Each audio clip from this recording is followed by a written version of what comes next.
They keep saying Robert F. Kennedy Jr. wants to ban all vaccines.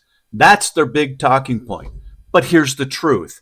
Like most things in politics, it's a lie built on half truths.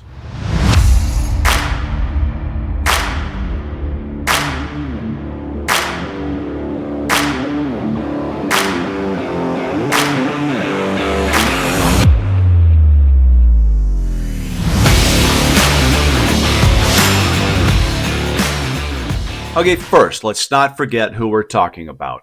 RFK Jr. isn't some random outsider shouting from his soapbox.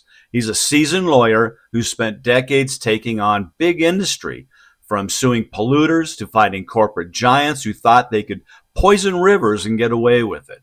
Now, this is a guy who's been in the trenches against powerful lobbies long before he ever took aim at Big Pharma. And now, as the HHS secretary, he's shaking that cage again. He's questioning specific vaccines, the COVID shot, Hep B at birth. Here he's arguing the risk to reward ratio and saying that it just doesn't add up. That's a far cry from banning all vaccines. What he's really calling for is something every American should want: data transparency and independent safety reviews. And let's give credit where it's due. He's the one who's now bringing back the Presidential Fitness Challenge. Remember those days? I do. I grew up on that program. Push kids to be active and to challenge themselves, to value health. Kennedy reviving that isn't about politics. It's about strengthening our nation from the ground up. That's leadership that looks beyond lobbyists and straight at the people. But here's where we've got to keep it kind of real. He says he's not anti-vaccine, that he wouldn't take vaccines away from anyone. Yet, in another interview, he flat out says there's no vaccine that's safe and effective. So, Robert, which is it? That's the question he hasn't answered quite clearly. You can't be both a defender of medical choice and the guy claiming every vaccine ever made is unsafe. That's a little bit of doublespeak, doesn't really help his credibility. So, why the witch hunt? Why are Democrats and Republicans foaming at the mouth every time he talks?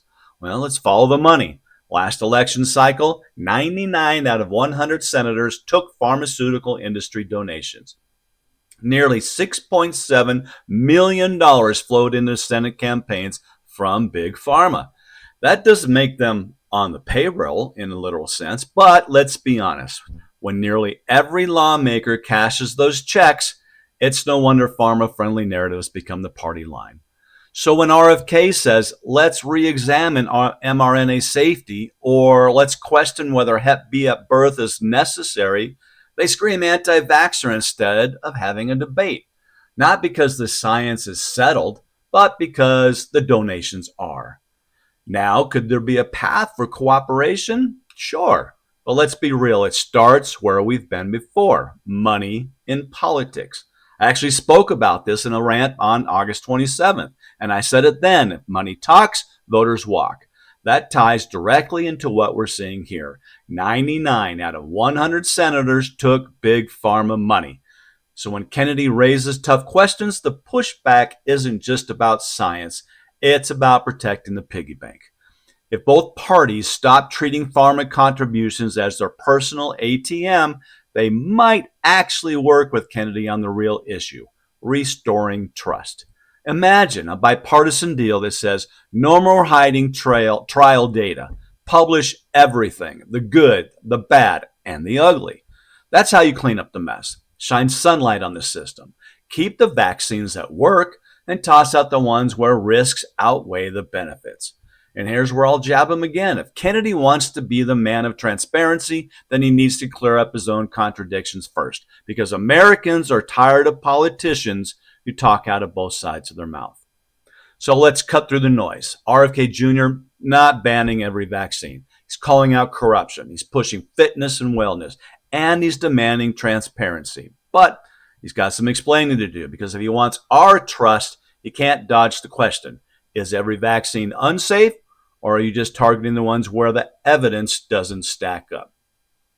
All right, drop your thoughts below. Is Kennedy a truth teller against the machine, or just another politician picking and choosing his words to fit the moment?